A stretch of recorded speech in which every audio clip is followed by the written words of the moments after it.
እነዚህ ሁለት ቻናሎች ተመልከቱ። አንደኛው 3 ሚሊዮን ሰብስክራይበር ያለው የኢትዮጵያ ትልቁ ዩቲዩብ ቻናል ዶንኪ ቲዩብ፣ ሁለተኛው ደግሞ ገና 2000 ሰብስክራይበር ብቻ ያለው ቻናል ኦሶን ነው። በድሮ የዩቲዩብ ህግ ቢሆን ኖሮ ኦሶን የዶንኪ ቲዩብን ያህል እይታ ማለም እንኳን አይችልም ነበር። ዛሬ ግን በአዲሱ የ2026 አልጎሪዝም ይሄ ትንሽ ቻናል በአንድ ቪዲዮ ብቻ ከ100,000 ቪው በላይ ማግኘት ችሏል። ዩቲዩብ አሁን ላይ እናንተን የሰብስክራይበር ብዛት አይቶ ሽልማት አይሰጣችሁም። ዛሬ ለሚመለከተው ተመልካች ብቻ የምትሰጡትን ዋጋ ነው የሚመዘገበው። አሁንም አልተዋጠላችሁም? ትክክል ናችሁ። ለማመን ከባድ ነው። እንግዲያውስ አንድ ነገር ልጠይቃችሁ። ወደ ዩቲዩብ ስቱዲዮ አናሊቲክስ ግቡና ኦዲየንስ የሚለውን ታብ ተጫኑት። ከዛ ወደ ታች ወርዳችሁ የእናንተ ሰብስክራይበሮች ምን ያህል የመመልከቻ ሰዓት ወይም ዋች አወር እንደሰጧችሁ እዩትና ኮመንት ላይ ንገሩኝ። እጅግ በጣም ካሰባችሁት በላይ ትንሽ ቁጥር ሆኖ ታገኙታላችሁ። ለምን መሰላችሁ? የሰብስክራይበር ጨዋታ በይፋ አብቅቶለታል። በዛሬው ቪዲዮ የእናንተ ቻናል በአንድ ቪዲዮ ብቻ እንዴት ቫይራል ሊወጣ እንደሚችል 3 ወርቃማ ህጎችን አሁን ነግራችኋለሁ። በተለይ የመጨረሻው ህግ ጨዋታው ሙሉ በሙሉ ይለውጠዋል። እስከ ቪዲዮ ፍጻሜ ድረስ አብራችሁን ቆዩ። የዩቲዩብ ሰብስክራይበሮች ታማኝነት ልክ እንደ አዲስ ዓመት ውሳኔ ነው። በአዲሱ ዓመት መጀመሪያ ላይ ስፖርት እሰራለሁ፣ አመጋገቤን አስተካክላለሁ ብለን እንወስንና ከሳምንት በኋላ እንደምረሰው ሁሉ ተመልካቾችም የእናንተን ቻናል በአንድ ወቅት ወደውት ሰብስክራይብ ያደርጋሉ። ከጥቂት ጊዜ በኋላ ግን ሙሉ ለሙሉ ይረሱታል። ለምን ካላችሁኝ፣ ምክንያቱም አሁን ዩቲዩብ ትልቅ ሆኗል። ከተፈጠረበት ጊዜ በላይ አሁን እጅግ ግዙፍ ሆኗል። የተመልካች ትኩረት በአጠቃላይ ፕላትፎርሙ ላይ ተበታትኗል። በዚህ ምክንያት የእናንተ እይታዎች ወይም ደግሞ የእናንተ ቪዲዮዎች የመጡት ከሰብስክራይበሮቻችሁ ሳይሆን ዩቲዩብ በራሱ መርጦ ለሰዎች ከሚያሳያቸው ወይም ደግሞ ብሮዝ ኤንድ ሰጀስተር ላይ ነው። ይህም ማለት እንግዲህ ሰጀስተር ማለት የተለያዩ አይነት ቪዲዮዎችን ስትመለከቱ ከታች ይመጣላችሁ ሲሆን ብሮዝ ደግሞ ዩቲዩብን ከፍታችሁ ልክ ሆም ፔጅ ላይ የሚመጡት ቪዲዮዎች ማለት ነው። በአሁኑ ሰዓት ዩቲዩብ እንደ ቪዲአይኪው ያሉ 2.5 ሚሊዮን ሰብስክራይበር ያላቸውን ትላልቅ ቻናሎች እንኳን የሚለቁት ቪዲዮ አንዳንድ ጊዜ ሳይታይ ሲሞትባቸው እያሳየን ይገኛል። በሌላ በኩል ደግሞ ገና 200 ሰብስክራይበር ያልሞላቸው ቻናሎች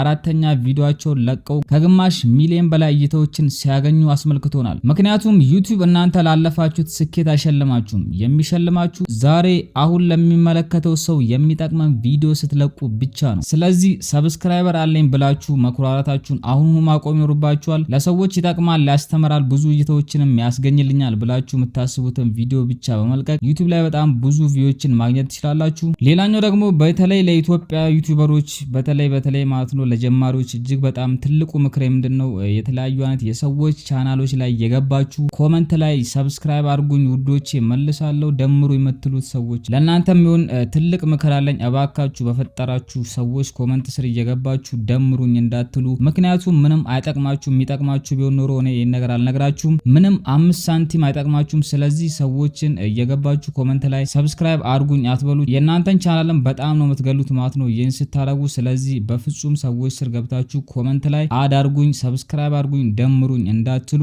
ስለዚህም ቪዲዮ ሌላ ጊዜ እሰራላችኋለሁ። የአመለካከት ስህተትን ማረም። አንዳንዶቻችሁ 20 ቪዲዮችን ለቃችሁ ቻናሉ ሊያርግል ስላልቻለ ዩቲዩብ ትናንሽ ቻናሎችን ይጠላል፣ አልጎሪዝሙ ደግሞ ተንኮለኛ ነው ብላችሁ ታስባላችሁ። ግን የምስራች ልንገራችሁ፣ አልጎሪዝሙ እናንተን ሆነ ማንንም ሰው በፍጹም አይጠላም። እውነታው ግን በጣም ቀላል ነው። አልጎሪዝሙ ሳይሆን ተመልካቹ የእናንተን ቪዲዮ ገና አልወደደውም ማለት ነው። ነገር ግን ቪዲዮ የተመልካችን ልብ አልገዛም ብላችሁ ካመናችሁ በሚቀጥሉት ቪዲዮ ላይ ስህተታችሁን አርማችሁ የተሻለ ነገር መስራት ትችላላችሁ። ብዙውን ጊዜ ሰዎች ዩቲዩብ ላይ የሚከሽፉት በ3 ምክንያት ነው። የመጀመሪያው ቶሎ ተስፋ መቁረጥ ነው። ዩቲዩብ ላይ ስኬት እስኪመጣ ድረስ ብዙ ልምድና በመቶዎች የሚቆጠሩ ቪዲዮዎችን መልቀቅ ይኖርባችኋል። አንዳንዶቻችሁ እንግዲህ ቀደም እንዳልኳችሁ 20 እና 50 ቪዲዮ ለቃችሁ ተስፋ ትቆርጣላችሁ። ነገር ግን ተስፋ ለመቁረጥ እንኳን 100 ቪዲዮ መልቀቅ ይኖርባችኋል። ታዋቂው ዓለማችን ዩቲዩበር ሚስተር ቢስት አንድ ሰው ሳያውቀው 100 ቪዲዮዎችን ለቋል። hundreds of videos or 100 videos, I don't know, depends on the difficulty of your videos, improve something every time and just like get to the point where they don't. When you make good content, you'll blow up. It's not the algorithm, it's not anything. It's just like me ስለዚህ በፍጹም ተስፋ መቁረጥ የለባችሁም። እኔ ራሱ ዩቲዩብን በሚገባ ለመረዳት 5 ዓመትና ከ300 ቪዲዮዎች በላይ ለቅያለሁ። ሁለተኛው ደግሞ ለራስ ብቻ መስራት ወይም ደግሞ ሰልፊሽ ኮንተንት ነው። ብዙ ክሬተሮች የሚሰሩት ቪዲዮ ለተመልካች አድካሚ ነው። እኔ እንዲወጣው በዛ ገባው። በፍጹም እንዲያነብ ቪዲዮዎችን አትስሩ። ምክንያቱም ሰዎች ስለናንተ ምንም አያገባቸውም። ዩቲዩብ ላይ መጡት ሊዝናኑ ወይም ደግሞ ትምህርት ሊቀስሙ ነው። ስለዚህ ሰዎችን ሊያዝናና የሚችል ወይም ደግሞ ሰዎችን ሊያስተምር የሚችል ነገር ይዛችሁ መምጣት ይኖርባችኋል። ይኖራችኋል። ሶስተኛውና የመጨረሻው ደግሞ ያለማቋረጥ መለመን ወይም ደግሞ ቦክሲንግ ሜታፎር የሚባለው ነው። ቅድም እንደነገርኳችሁ ነው እንግዲህ ሰብስክራይብ አድርጉኝ ብላችሁ በፍጹም አትለምኑ። ምክንያቱም እናንተ ምንም ነገር ሳሰጡት ሰው ሰብስክራይብ አያደርጋችሁም። እንግዲህ እኔን ከዚህ በፊት የምትከታተሉ ልጆች ታውቁኛላችሁ። እስከዛሬ አንድም ቀን ሰብስክራይብ አድርጉኝ ብዬ አላቅም። ባውቅም እንግዲህ ከተወሰነ ጊዜ በኋላ ሊሆን ይችላል። ስለዚህ እናንተ በፍጹም መለመን የለባችሁም። ስራችሁን አይቶ ሰው ሰብስክራይብ ያደርጋችሁ እንጂ እናንተ ለመናችሁ የምታመጡት ሰብስክራይበር ምንም አይጠቅማችሁም።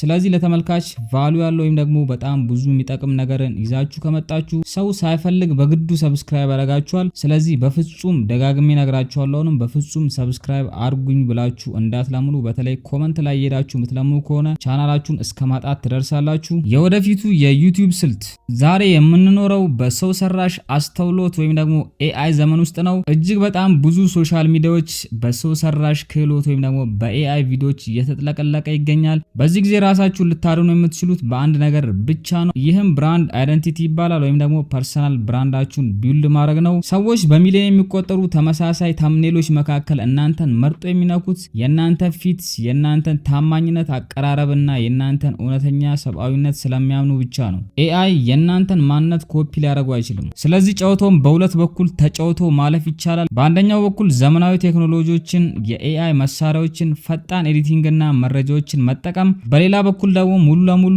ተፈጥሯዊ፣ እውነተኛ፣ ስህተት የማይፈራና ማራኪ ሰብአዊ ማንነታችሁን ማሳየት ይኖርባችኋል። በመሃል ላይ ያሉ ምንም አዲስ ነገር የሌላቸው ፊታቸውን የሚያሳዩና ሰነፍ ቻናሎችን ግን ወደፊት ሙሉ በሙሉ ይጠፋሉ ማለት ነው። ስለዚህ እናንተ ከነዚህ ከሁለቱ አንዱን መምረጥ ይኖርባችኋል። ኤአይን እንደ ቱል ተጠቅማችሁ ቪዲዮችን መስራት ወይም ደግሞ ሙሉ ለሙሉ ራሳችሁን በመጠቀም ቪዲዮችን በመስራት ዩቲዩብ ላይ ስኬታማ መሆን። የተግባር ምክሬን ልንገራችሁ። ማቀድና ማለም በጣም ቀላል ነው። ነገር ግን ለኦሎምፒክ ማራቶን ለመሮጥ ፍጹም እቅድ ኖሮ ልምምድ ካደረክ በሁለተኛ ኪሎ ሜትር ላይ ትወርቃለህ። ስለዚህ ይህንን የ2026 ዓመት የማሰቢያና የማቀጃ ዓመት አታድርገው። የቪዲዮ መልቀቂያ ወይም ደግሞ የአፕሎድ ይር ዓመት አድርገው። ስህተት ለመስራት አትፍራ። ደካማ ቪዲዮ ብትለቅ እንኳን ምንም አይደለም። ልምድ ከምንም በላይ ያስተምርሃል። የዩቲዩብ አልጎሪዝም ልክ እንደ ፋስ ነው። አንስተ ልትገራው ቻናልህን ልታሳድግበት ትችላለህ፣ ወይም ደግሞ በስተት አስቀምጠው የቻናልህን አንገት ሊቀለው ይችላል። ምርጫው ያንተ ነው። እኔ ትክክለኛውን መንገድ መርጫለሁ። እናንተስ? እስከ ቪዲዮ ፍጻሜ ስለተከታተላችሁኝ እጅግ በጣም አመሰግናለሁ። በሌላ በተመሳሳይ ቪዲዮ እስከምንገናኝ ድረስ ሃስታ ላ ቪስታ። A lot of people get analysis paralysis and they'll just sit there and they'll plan their first video for 3 months. And I'm any of you listening, if you, especially if you have 0 videos on your channel, your first video is not going to get views. Period. It's not. Your first 10 are not going to get views. I can very confidently say that.